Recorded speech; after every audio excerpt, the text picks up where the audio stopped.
నమస్తే ఫ్రెండ్స్, నేను మీ Sravani Harsha. Welcome back to our channel. ఇవాళ మన కథ తిరిగి పొందిన జీవితం. కథని చివరి వరకు వినండి. నచ్చితే కనుక ఖచ్చితంగా తప్పకుండా ఒక్క లైక్ చేయండి. ఈ కథ పైన మీ విలువైన స్పందనని కామెంట్ రూపంలో మాకు తెలియజేయండి. కొత్తవారు ఎవరైనా చూస్తున్నట్లయితే మన ఛానల్ని సబ్స్క్రైబ్ చేసుకోండి. అంతేకాకుండా యూట్యూబ్లో కొత్తగా వస్తున్న హైప్ ఆప్షన్ని క్లిక్ చేసి అయితే హై పాయింట్స్ ఇవ్వడం మాత్రం అస్సలు మర్చిపోకండి. మీరిచ్చే ఈ లైక్లు, కామెంట్లు, షేర్లు, ఇంకా ఈ హై పాయింట్స్ అనేవి మరెన్నో మంచి మంచి కథల్ని మీ ముందుకు తీసుకురావడానికి నన్ను ఎంతగానో ప్రోత్సహిస్తాయండి. మరైతే ఇప్పుడు మనం కథలోకి వెళ్ళిపోదాము. భానుమతి ఒక మధ్య తరగతి కుటుంబానికి చెందిన అమ్మాయి. తను డిగ్రీ ఫస్ట్ ఇయర్ చదువుతూ ఉంది. భానుమతి వయసు ఇప్పుడు 18 సంవత్సరాలు. ఆ రోజు భానుమతి వాళ్ళ ఇల్లంతా హడావిడిగా ఉంది. భానుమతి అన్నయ్య రాజేష్ పెళ్లి జరుగుతూ ఉంది ఆ ఇంట్లో. తన తల్లిదండ్రులు సుమలత గారు, రాజశేఖర్ గారు చాలా హడావిడిగా పెళ్లి ఏర్పాట్లన్నీ చూసుకుంటున్నారు. భానుమతి చాలా అందంగా రెడీ అయ్యి పెళ్లిలో సందడి చేస్తూ అటు ఇటు తిరుగుతూ ఉంది. అదే సమయంలో సడన్ గా పెళ్లి మండపం ముందు ఒక కార్ ఆగింది. ఆ కారులో నుంచి రాజేష్ స్నేహితుడు మహేష్ డోర్ తీసుకొని బయటకు దిగాడు. మహేష్ ని చూడగానే ఆ పెళ్లి మండపంలో ఉన్న అమ్మాయిలందరూ ఒక్కసారిగా కళ్ళు పెద్దవి చేసి ఆశ్చర్యంతో, తన్మయత్వంతో చూస్తూనే ఉండిపోయారు. మహేష్ చాలా అందంగా ఉన్నాడు. మహేష్ ఇప్పుడు రాజేష్ పెళ్లి కోసమే అమెరికా నుంచి వచ్చాడు. చదువుకునే రోజుల్లో మహేష్, రాజేష్ ఇద్దరూ ప్రాణ స్నేహితులు. రాజేష్కి ఈ రోజు పెళ్లి జరుగుతుంది. మహేష్కి ఇంకా పెళ్లి కాలేదు. ఆ రోజు అక్కడున్న అమ్మాయిలందరూ మహేష్ని చూడగానే చాలా ఇష్టపడ్డారు. మహేష్ని పెళ్లి చేసుకునే అవకాశం దొరికితే అదృష్టమే అన్నట్టుగా ఫీల్ అయ్యారు. అక్కడున్న ఆడపిల్లల తల్లిదండ్రులు కూడా మహేష్ని తమ ఇంటి అల్లుణ్ణి చేసుకునే అవకాశం దొరుకుతుందేమోనని చాలా ప్రయత్నాలు చేశారు. కానీ మహేష్ మాత్రం లేత గులాబీ రంగు డిజైనర్ చీర కట్టుకొని చాలా అందంగా రెడీ అయ్యి అటు ఇటు తిరుగుతూ ఉన్న భానుమతిని మొదటి చూపులోనే ఇష్టపడ్డాడు. ఆ విషయం గురించి రాజేష్ తల్లిదండ్రులతో రాజేష్ పెళ్లి జరిగిపోయిన తర్వాత తను మాట్లాడినప్పుడు రాజేష్ తల్లిదండ్రులు కూడా భానుమతి అదృష్టానికి చాలా సంతోషించారు. అమెరికాలో ఉద్యోగం చేస్తూ అంత గొప్ప స్థితిలో ఉన్న మహేష్ భానుమతిని ఇష్టపడడం తన అదృష్టమే అన్నట్టుగా వాళ్ళు భావించారు. మహేష్ సుమలత గారితో ఇంకా రాజశేఖర్ గారితో నాకు ఒక్క రూపాయి కూడా కట్నం అవసరం లేదు. నేను భానుమతిని చాలా ప్రేమిస్తున్నాను. చదువుకునే రోజుల్లో రాజేష్తో కలిసి అప్పుడప్పుడు మీ ఇంటికి వస్తూ ఉండేవాణ్ణి. అప్పుడే భానుమతి మీద నాకు చాలా అభిమానం ఉండేది. ఆ అభిమానం ఇప్పుడు ప్రేమగా మారింది. మీ అందరి అంగీకారంతో నేను భానుమతిని పెళ్లి చేసుకొని నాతో పాటు అమెరికా తీసుకువెళ్ళాలి అని అనుకుంటున్నాను అని చెప్పినప్పుడు భానుమతి తల్లిదండ్రులిద్దరూ మహేష్తో భానుమతికి పెళ్లి చేయడానికి చాలా ఈజీగానే అంగీకరించేశారు. ఎందుకంటే మహేష్ తమ కొడుకుకి స్నేహితుడు కూడా కావడం ఒక కారణం. ఎవరో తెలియని సంబంధం చూసి వాళ్ళ చేతుల్లో తమ కూతుర్ని పెట్టి తను ఎలా ఉందో ఏమిటో అని కంగారు పడే కంటే తెలిసిన అబ్బాయి స్వయాన తమ కొడుకుకి స్నేహితుడు అలాంటి వ్యక్తికి తమ కూతుర్నిచ్చి పెళ్లి చేస్తే తమ కూతురు భవిష్యత్తు ఎంతైనా బాగుంటుంది అని వాళ్ళు ఆలోచించారు. ఇరు కుటుంబాల సభ్యులు మాట్లాడుకొని నిర్ణయాలు తీసుకున్నారు. చకచక భానుమతికి మహేష్కి పెళ్లి ఏర్పాట్లన్నీ కూడా జరిగిపోయాయి. అంతేకాకుండా మహేష్ భానుమతికి సంబంధించిన పాస్పోర్టు, వీసా పనులన్నీ కూడా చకచకా చేసేశాడు. జరుగుతున్నదంతా కలో నిజమో కూడా భానుమతికి అర్థం కాలేదు. అక్కడున్నన్ని రోజులు మహేష్ తన మీద చాలా ప్రేమ చూపించాడు. చాలా జాగ్రత్తగా చూసుకున్నాడు. వాళ్ళిద్దరి పెళ్లి ఒక కలలాగా జరిగిపోయింది.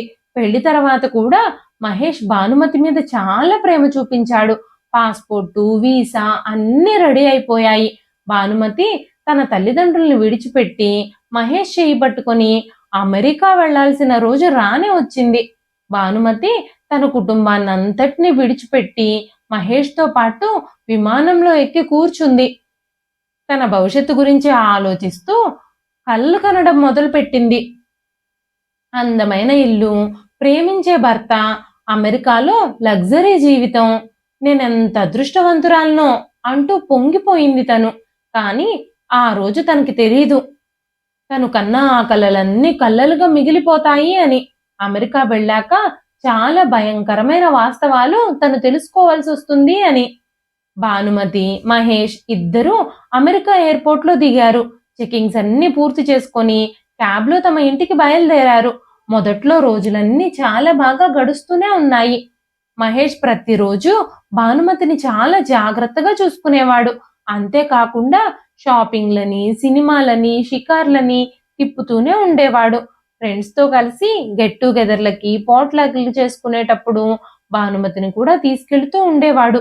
భానుమతి కూడా రోజు తన తల్లిదండ్రులకి ఫోన్ చేసి, "నేనిక్కడ చాలా సంతోషంగా ఉన్నాను. నేను చాలా బావున్నాను" అంటూ చెప్పేది. ఒకరోజు భానుమతి ఇల్లు సర్దుతూ ఉన్నప్పుడు ఒక ఫోటో ఆల్బమ్ తనకి దొరికింది. ఆసక్తిగా ఆ ఆల్బమ్‌ని ఓపెన్ చేసి చూసినప్పుడు మహేష్ వేరే అమ్మాయితో దిగిన ఫోటోలు ఆ ఆల్బమ్‌లో ఉన్నాయి. వాళ్ళిద్దరూ చాలా చనువుగా ఉన్నారు.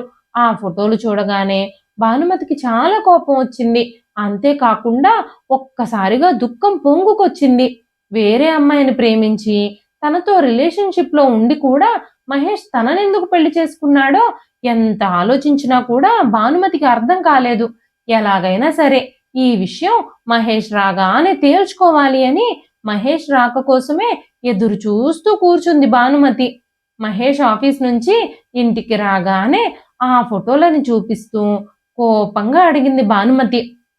అంతేకాకుండా చాలా రోజుల నుంచి మహేష్ చుట్టూ ఉన్న ప్రపంచాన్ని మర్చిపోయి ఫోన్‌లో చాటింగ్ చేయడం కూడా తను గమనిస్తూ ఉంది. కొన్ని రోజులు తన మీద ఎంతో ప్రేమ చూపించిన తన భర్త, తనని అస్సలు పట్టించుకోనట్టు ప్రవర్తించడం తను గమనిస్తూనే ఉంది. ఈరోజు తనకొక అవకాశం దొరకడంతో తన భర్తని ఈ విషయం గురించి నిలదీసేసింది. వెంటనే మహేష్‌కి చాలా కోపం వచ్చింది.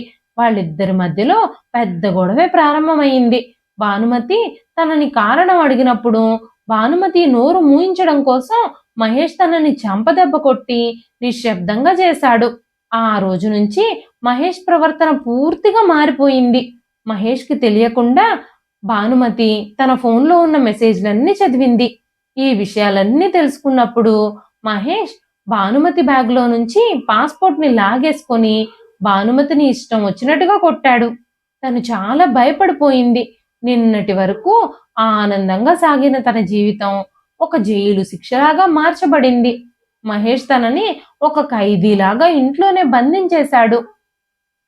బయటకు వెళ్ళడానికి కూడా అనుమతి ఇవ్వలేదు. కానీ ఎప్పుడైనా బయటకు వెళ్ళాలి అని అనుకుంటే మహేష్‌తో పాటుగానే వెళ్ళాలి. ఎవ్వరితోనూ మాట్లాడడానికి తనకి అనుమతే లేదు. తన దగ్గరున్న ఫోనుని కూడా మహేషే తీసేసుకున్నాడు.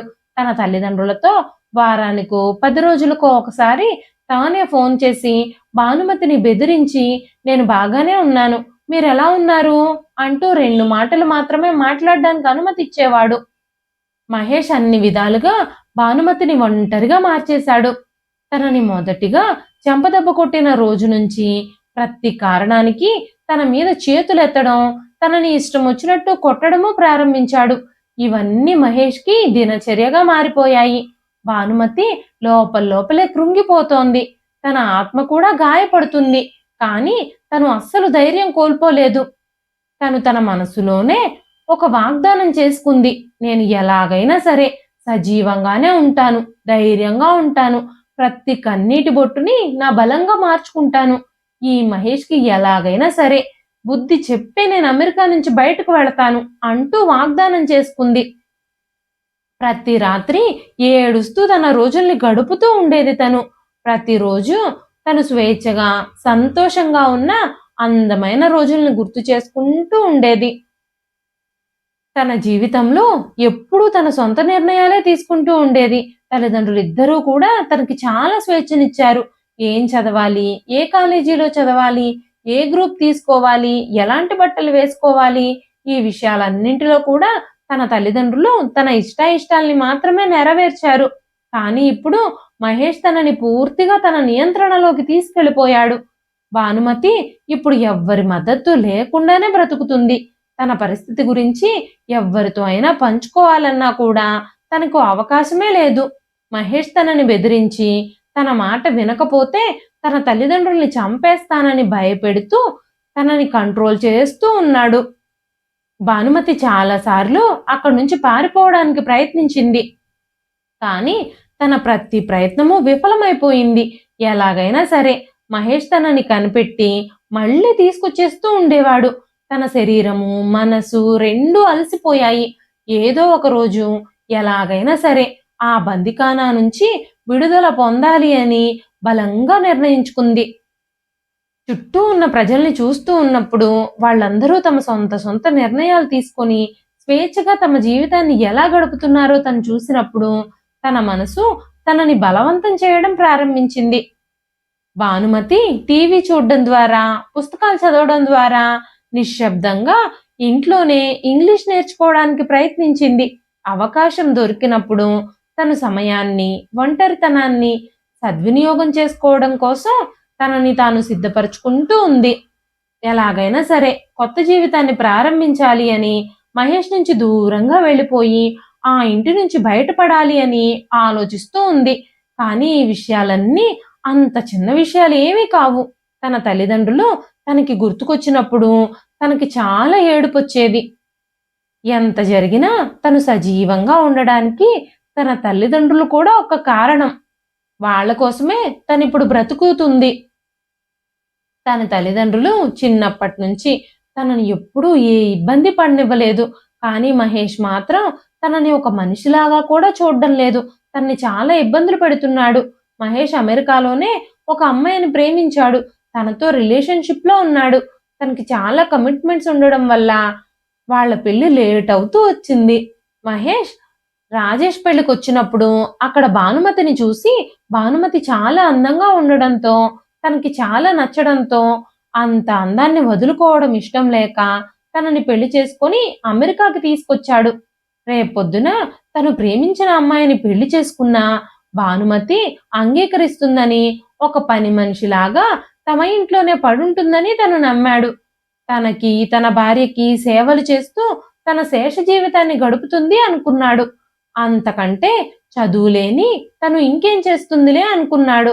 కానీ భానుమతి తన మీదే ఎదురు తిరిగేసరికి మహేష్ తట్టుకోలేకపోయాడు. మహేష్ తను ప్రేమించిన అమ్మాయిని పెళ్లి చేసుకోబోయే ముందే భానుమతితో విడాకుల పేపర్ల మీద సంతకాలు పెట్టించి భానుమతికి విడాకులు ఇచ్చేశాడు. ఆ విడాకుల పేపర్లని ఇంటికి తీసుకొచ్చాడు. ఆ రోజు సాయంత్రం అతని ఇంటికొచ్చినప్పుడు భానుమతి చేతిలో ఆ కాగితాన్ని పెట్టాడు. ఇప్పుడిక నువ్వు స్వేచ్ఛగా ఉండొచ్చు, నువ్వు ఇక్కడి నుంచి వెళ్ళిపోవచ్చు అని చెప్పినప్పుడు మహేష్ నువ్వు స్వేచ్ఛగా ఉండొచ్చు అని చెప్పిన మాటలు తన చెవుల్లో ప్రతిధ్వనిస్తూ ఉన్నాయి. కానీ ఇప్పుడు భానుమతి ఎక్కడికని వెళ్ళగలదు? తనకు ఆ ఊర్లో ఎవరు తెలుసు? దేశం కాని దేశంలో ఒంటరిగా ఉంది. వెంటనే తను మహేష్ కళ్ళల్లోకి చూస్తూ, ఇప్పుడు మీరు నన్ను ఇంట్లో నుంచి వెళ్ళిపోమ్మంటే నేను ఎక్కడికని వెళతాను అంటూ అడిగింది. వెంటనే మహేష్, ఇవన్నీ నువ్వు నా మీద ఎదురు తిరిగే ముందుగానే ఆలోచించుకుని ఉండాలి. నువ్వు ఎక్కడికి వెళ్ళి చస్తావో నీ ఇష్టం. ఇక నుంచి నీకు నాకు ఎలాంటి సంబంధము లేదు అంటూ చెప్పినప్పుడు భానుమతి రెండు చేతులు జోడించి మహేష్ని అభ్యర్థిస్తూ ఉంది. దయచేసి నన్ను ఇండియాకి పంపించేయండి. ఇలా దేశం కాని దేశంలో నన్ను రోడ్డు పాలు చేయొద్దు అంటూ ఏడుస్తూ ఉంది. కానీ భానుమతి కన్నీళ్లకు గాని అభ్యర్థనలకు గాని మహేష్ మనసు అస్సలు కరగలేదు. తన మనసు మీద ఆ మాటల ప్రభావం ఏమాత్రమూ లేదు.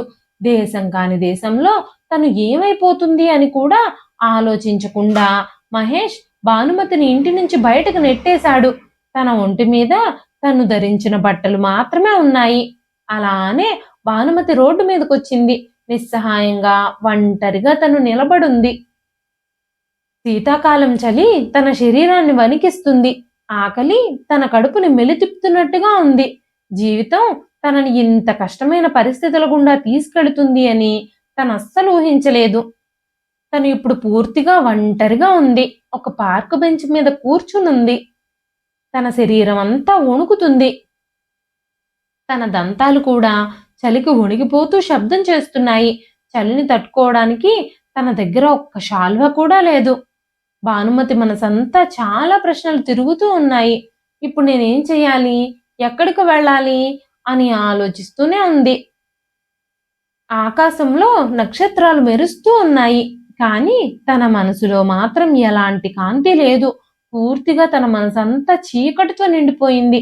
తల్లిదండ్రులతో, తోబుట్టువులతో తన ఇంట్లో సురక్షితంగా ఉన్న రోజులు జ్ఞాపకానికొచ్చాయి. చాలా రోజులు భానుమతి వీధుల్లోనే తిరుగుతూ ఉంది. చెత్త కుండీలో నుంచి ఆహారాన్ని వెతుక్కుని తింటూ ఉంది. అక్కడే పార్క్ బెంచ్ మీదే నిద్రపోతూ ఉంది. కొన్ని రోజుల్లోనే తన బట్టలన్నీ మాసిపోయాయి. తన జుట్టంతా చెల్లాచెదురుగా మారిపోయింది. తను అసలు తల దూకుని కూడా చాలా రోజులైపోతుంది. ప్రజలు తనని చూసి కూడా ఏదో రోగిష్టిదాన్ని చూసినట్టుగా పక్కకి తప్పుకొని తన పక్క నుంచి వెళ్ళిపోతూ ఉండేవారు. భానుమతికి కూడా బ్రతుకు మీద ఆశ పూర్తిగా చచ్చిపోయింది. తను ఆత్మహత్య చేసుకోవాలని కూడా అనుకుంది. తన మనసు మాత్రం చావడానికి అంగీకరించడం లేదు. ఎలాగైనా సరే పరిస్థితుల్ని ఎదుర్కొని బ్రతకమని తనకి బోధిస్తూ ఉంది. అలా చలితో, ఆకలితో తను బాధపడుతూనే ఉంది. అదే సమయంలో దేవుడే తన కోసం పంపినట్టుగా ఒక వృద్ధ మహిళ భానుమతి ముందుకొచ్చి ఆగింది. భానుమతిని చూడగానే ఆవిడకి చాలా జాలి కలిగింది. వెంటనే ఆవిడ భానుమతి దగ్గరకొచ్చి ఒక బర్గర్ ఇచ్చింది. భానుమతి గబగబా దాన్ని తినేసింది.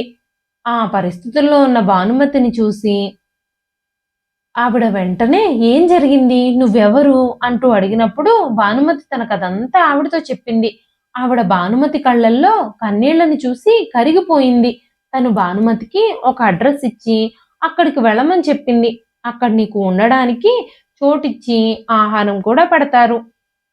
నువ్వు నీ జీవితాన్నిక కొత్తగా ప్రారంభించొచ్చు. ఏదైనా పని వెతుక్కోవచ్చు అని చెప్పినప్పుడు తనకి జీవితంలో ఒక ఆశాకిరణం కనిపించినట్టయింది. ఆవిడకి ధన్యవాదాలు చెప్పి ఆవిడ చెప్పిన ప్లేస్‌కి చేరుకుంది. అది ఒక ఎన్‌జీఓకి సంబంధించిన బిల్డింగ్. అది ఒక ప్యాలెస్ కంటే తక్కువేమీ కాదు. అక్కడ తను ఉండడానికి ఒక బెడ్ ఇచ్చి, తనకి కడుపు నిండా భోజనం కూడా పెట్టారు.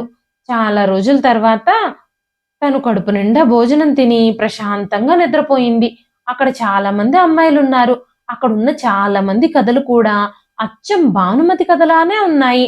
పెళ్లి చేసుకొని అమెరికా తీసుకొచ్చి తనని ఇంట్లో పని మనిషిలాగా మార్చాలి అనుకున్న భర్తల నుంచి పారిపోయొచ్చిన వాళ్ళు అక్కడ చాలా మందే ఉన్నారు.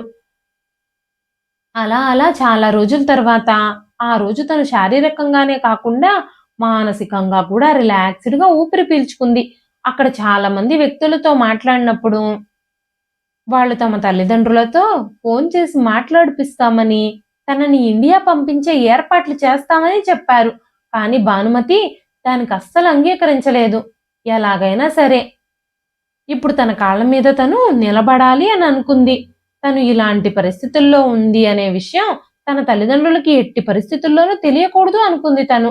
ఎలాగైనా సరే తనని పరాయి దేశం తీసుకొచ్చి బందీగా మార్చి రోడ్డు పాలు చేసిన భర్తకి ఆ పరాయి దేశంలోనే బుద్ధి చెప్పాలి అని తను నిర్ణయించుకుంది.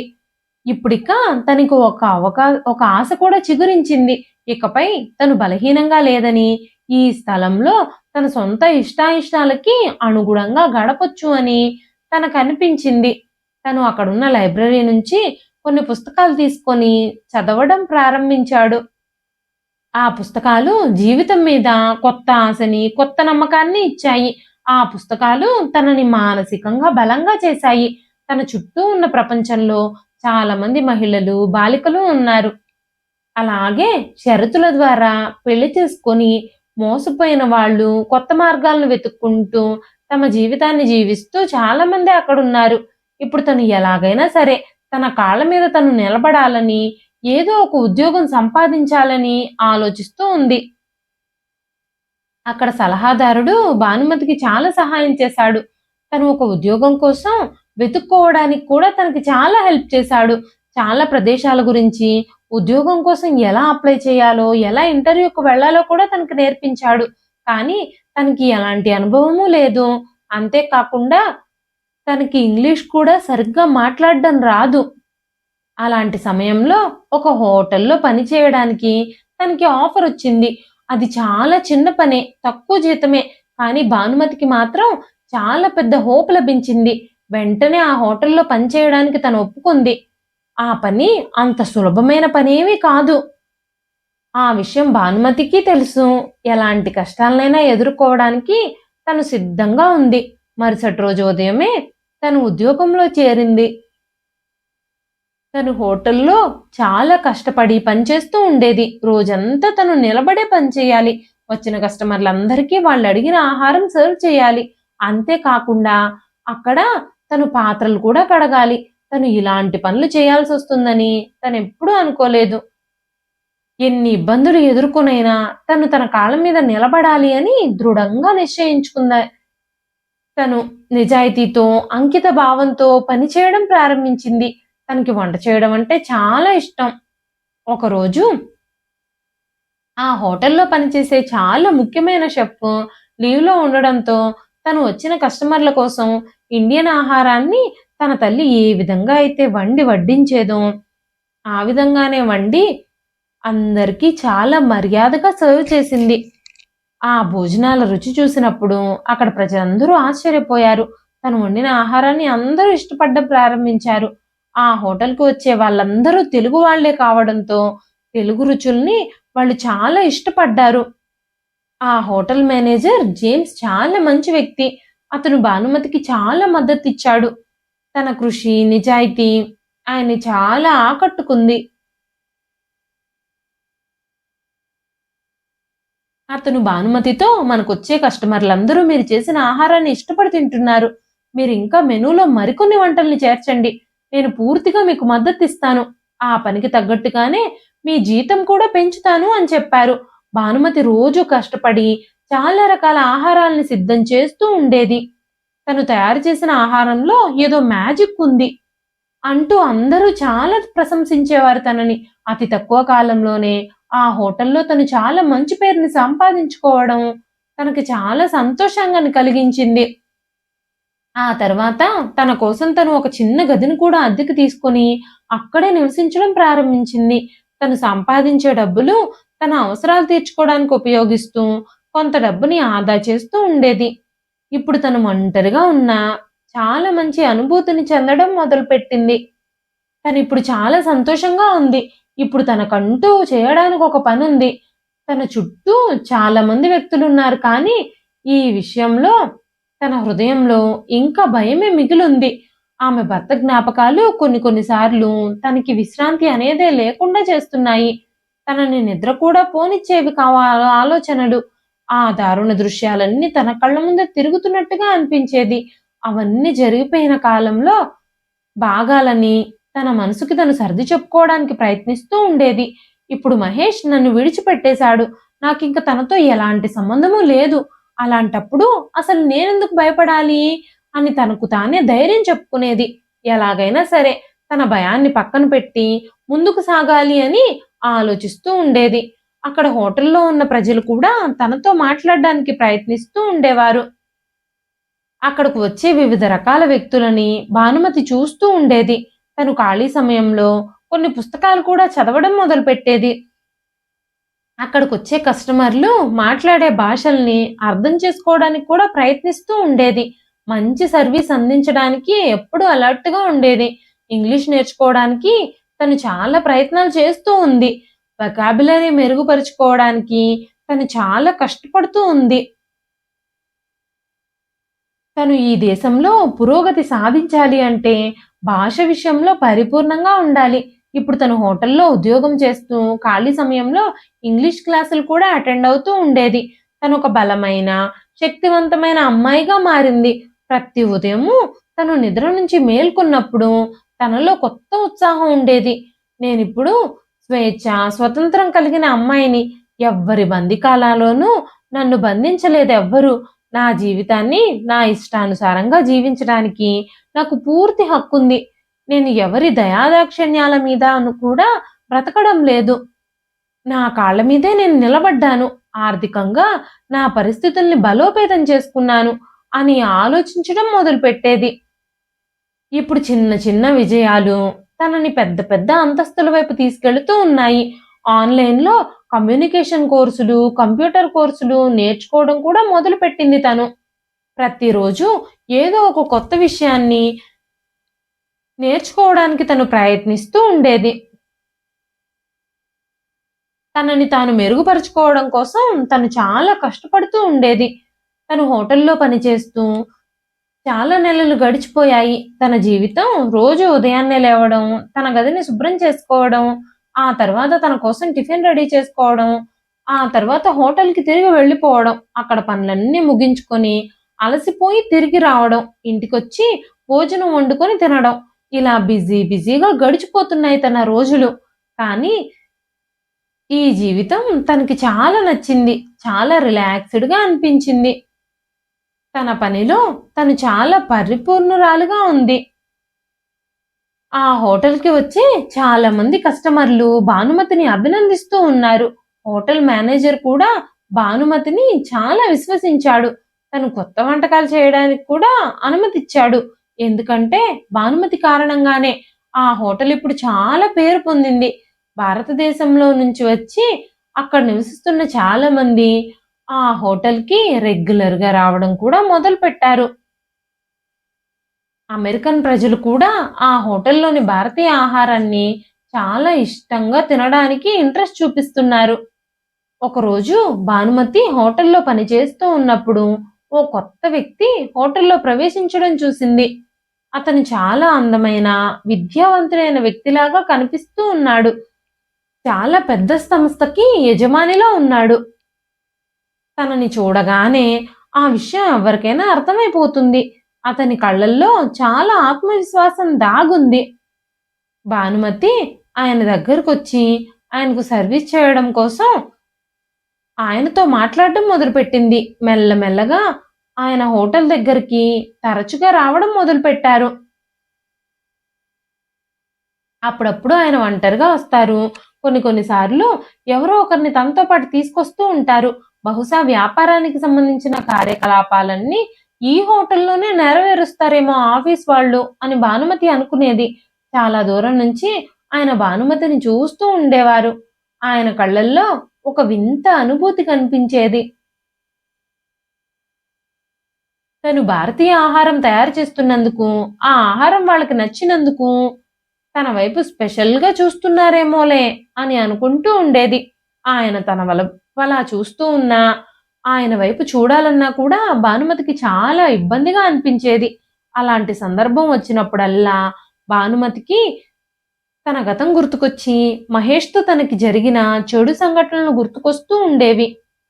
తను మహేష్‌తో జరిగిన ఆ చెడు సంఘటనలన్నీ మర్చిపోవడానికి చాలా ప్రయత్నించేది. నేనొక అమ్మాయిని. నేనిప్పుడు ఎవ్వరికీ భయపడాల్సిన అవసరం లేదు. కానీ ఇంకా నేనెందుకు భయపడుతున్నాను?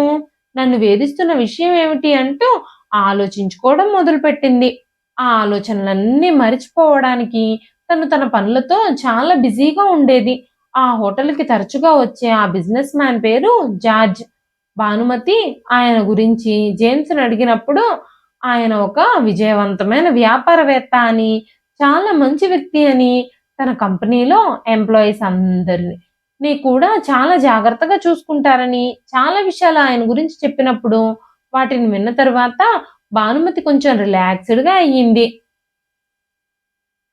కానీ తన హృదయంలో ఇప్పటికీ చాలా సందేహాలున్నాయి. భానుమతి జీవితం ఇప్పుడు కొత్త మలుపు తిరగబోతోంది.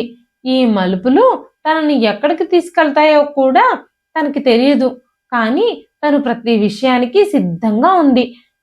కొన్ని సార్లు జార్జ్ తనని సానుభూతితో చూస్తున్నాడు అన్నట్టుగా కనిపిస్తూ ఉండేది. కొన్ని సార్లు ఆయన కళ్ళల్లోకి చూసినప్పుడు, ఆయన కళ్ళల్లో ఉన్న లోతైన ఆలోచనలు తనని చంచలంగా మార్చేస్తూ ఉన్నాయి. తన వల్ల తనకేదైనా హాని కలుగుతుందేమోనని భానుమతికి భయంగా అనిపించేది. కానీ తన కళ్ళల్లో చాలా శాంతమే కనిపిస్తూ ఉండేది. ఒకరోజు హోటల్ పనిలో భానుమతి బిజీగా ఉన్నప్పుడు, తన యజమాని జేమ్స్ తన దగ్గరకొచ్చి, "ఆ బిజినెస్ మ్యాన్ జార్జ్ నిన్ను తన ఆఫీస్ క్యాబిన్‌కి పిలిచారు. నీతో ఏదో మాట్లాడాలట" అని చెప్పినప్పుడు భానుమతి హృదయ స్పందన తీవ్రమైంది. ఆయన నన్నెందుకు పిలిచుంటారు? ఒకవేళ ఆయనకి మహేష్ తెలుసేమో! తనతో కలిసి నా మీద పగ తీర్చుకోవడానికి ప్రయత్నిస్తున్నారేమో అన్న సందేహం కూడా వచ్చింది తనకి. నన్ను ఈ ఉద్యోగం నుంచి కూడా తీసేయడానికి ఆయన ప్రయత్నిస్తున్నారా? అంటూ చాలా ప్రశ్నలు తన మనసులోనే ఉద్భవించాయి. భయంతో తన శరీరం అంతా వణకడం మొదలుపెట్టింది. వెంటనే తను చాలా వేగంగా పరిగెత్తుకుంటూ జార్జిని కలవడానికి వెళ్ళింది. తన మనసులో చాలా భయం పెరుగుతూ ఉంది. భానుమతి ఆయన క్యాబిన్‌లోకి వెళ్ళినప్పుడు ఆయన తన కుర్చీ మీద కూర్చునున్నారు. భానుమతిని కూడా కూర్చోమని సైగ చేశారు. భానుమతి గుండె చాలా వేగంగా కొట్టుకోవడం మొదలుపెట్టింది. వెంటనే జార్జ్ మాట్లాడుతూ, "నేను మహేష్‌కి పాత స్నేహితుణ్ణి" అని చెప్పినప్పుడు భానుమతి ఒక్కసారిగా షాక్ అయిపోయింది. వెంటనే జార్జ్ కూడా మాట్లాడుతూ, "నాకు నీ గురించి అన్ని విషయాలు తెలుసు. మహేష్ మీ విషయంలో ఏం చేశాడో కూడా తెలుసు" అని చెప్పినప్పుడు ఆ మాటలు విని భానుమతి ఆశ్చర్యపోయింది. మహేష్ నీకు విడాకులిచ్చి ఇంటి నుంచి గెంటేసినప్పుడు రోడ్ల మీద నిస్సహాయంగా ఉన్న నిన్ను చూసి ఆత్మాభిమానం ఉన్న నువ్వు డైరెక్ట్‌గా సహాయం చేస్తే తీసుకోవని నిన్ను ఎన్‌జీఓకి వెళ్ళేలా చేసి ఈ హోటల్‌లో ఉద్యోగం కూడా నేనే ఇప్పించాను అని చెప్పినప్పుడు భానుమతి మనసంతా గందరగోళంతో నిండిపోయింది. నాకు నా మీద జాలి చూపించే వాళ్ళన్నా, ఫ్రీగా సహాయం చేసే వాళ్ళన్నా అస్సలిష్టం ఉండదు. మీరు నా విషయంలో ఇలా ఎందుకు చేశారు? అని అడుగుతూ ఉన్నప్పుడు అతను నవ్వి, నేను నీకు సహాయం చెయ్యలేదు. నువ్వు నీ కాళ్ళ మీద నిలబడడానికి ఒక అవకాశాన్ని కల్పించాను. ఆ అవకాశాన్ని నువ్వే సద్వినియోగం చేసుకొని నీ కాళ్ళ మీద నువ్వు నిలబడ్డావు. ఇందులో నువ్వు చేసింది ఏమీ లేదు అంటూ చెప్పాడు. అంతేకాకుండా తన పాస్‌పోర్టు, వీసా తనకి ఎలాగైనా ఇప్పిస్తానని భానుమతికి వాగ్దానం చేశాడు మహేష్. జార్జ్ కొద్ది రోజుల్లోనే పాస్‌పోర్టు, వీసా తనకి తెచ్చిచ్చినప్పుడు భానుమతి చాలా సంతోషించింది. మెల్లమెల్లగా తను జార్జిని నమ్మడం మొదలుపెట్టింది. అంతేకాకుండా తనని మోసం చేసి అమెరికా తీసుకొచ్చి తనని శారీరకంగా, మానసికంగా హింసించినందుకు గాను మహేష్ మీద తను పోలీస్ కంప్లెయింట్ కూడా ఇచ్చి తనకి శిక్ష పడేలా చేసింది. ఇవన్నీ చేయడానికి జార్జ్ భానుమతికి సహాయం చేశాడు. ఆ తరువాత భానుమతి జార్జ్ ఆఫీస్‌లోనే ఉద్యోగంలో జాయిన్ అయ్యింది. తను అప్పటికే కంప్యూటర్ కోర్సు, ఇంకా ఇంగ్లీష్‌లో మాట్లాడడానికి నైపుణ్యము సంపాదించింది. తను ఆఫీస్‌లో ఉద్యోగం చేస్తూనే తన చదువును కూడా కొనసాగించింది. తను తన డిగ్రీని కూడా పూర్తి చేసింది. తన తల్లిదండ్రులతో కూడా అప్పుడప్పుడు ఫోన్‌లో మాట్లాడుతూ, తన యోగక్షేమాల్ని తెలియజేస్తూ, ఇంటికి డబ్బులు కూడా పంపిస్తూ ఉండేది. తనకి ఇన్ని విధాలుగా సహాయం చేసిన జార్జ్ విషయంలో ఎప్పుడూ తను కృతజ్ఞతగా ఉండేది. ఒకరోజు జార్జ్ భానుమతిని తన క్యాబిన్‌కి పిలిచాడు. ఏం జరుగుతుందోనని తను హడావిడిగా క్యాబిన్‌కి వెళ్ళినప్పుడు జార్జ్ తన మనసులో విషయాన్ని చెప్పడానికి చాలా ఇబ్బంది పడుతూ ఉన్నాడు. తన ముఖంలోని భావాలను చూసినప్పుడు భానుమతి కూడా కంగారు పడింది. జార్జ్ భానుమతిని ప్రేమిస్తున్నానని, తనని పెళ్లి చేసుకోవాలని అనుకుంటున్నాను అని చెప్పినప్పుడు భానుమతి ఒక్కసారిగా షాక్ అయిపోయింది. ఇంతకుముందు ఇలాగే తనని ప్రేమించానని మహేష్ చెప్పిన మాటలు నమ్మి తన జీవితం మొత్తం తన చేతుల్లో పెట్టి చాలా పెద్ద శిక్షనే అనుభవించింది. ఇప్పుడు తను ఎలాంటి నిర్ణయం తీసుకోవాలో తనకు అర్థం కావడం లేదు. తన మనసంతా చాలా చంచలంగా ఉంది. భానుమతి మనసులోని ఆలోచనలన్నింటినీ ముందుగానే గ్రహించిన జార్జ్ భానుమతితో, నేను నిన్ను నిజంగా ప్రేమిస్తున్నాను. నిన్ను నా భార్యగా స్వీకరించాలి అని నేను అనుకుంటున్నాను. నేను చాలా రోజుల నుంచి నిన్ను చాలా అభిమానిస్తున్నాను. నీ మనసులో భయాల గురించి నాకు బాగా తెలుసు. అందుకే నువ్వు నన్ను పెళ్లి చేసుకుంటే నా ఆస్తిలో సగభాగాన్ని నీ పేరు మీదకి ట్రాన్స్‌ఫర్ చేయాలి అని నేను అనుకుంటున్నాను.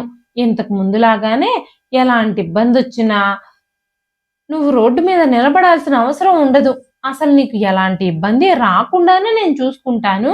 కానీ నీకొక భరోసా, భద్రత ఇవ్వడం కోసం నేను ఈ పని చెయ్యాలి అని అనుకుంటున్నాను అని చెప్పినప్పుడు ఏ సమాధానము చెప్పకుండానే భానుమతి అక్కడి నుంచి వెళ్ళిపోయింది.